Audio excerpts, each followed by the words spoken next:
மந்திரத்தை மறந்தான் பிரம்மனே, அவனை சிறையினிலே அடைத்தான் முருகனே.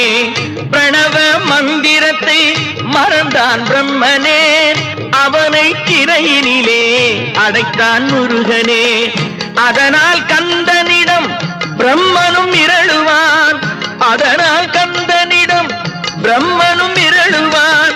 கந்தன் அடியவர்க்கு அவனும் அருளுவான், கந்தன் அடியவர்க்கு அவனும் அருளுவான். கந்தனிடம் செல்லுங்கள், என்ன வேண்டும் சொல்லுங்கள்.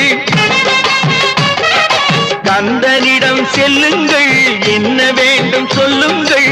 வந்தவினை தீந்துவிடும் மற்றவற்றை தள்ளுங்கள், வந்தவினை தீந்துவிடும் மற்றவற்றை தள்ளுங்கள். கந்தன்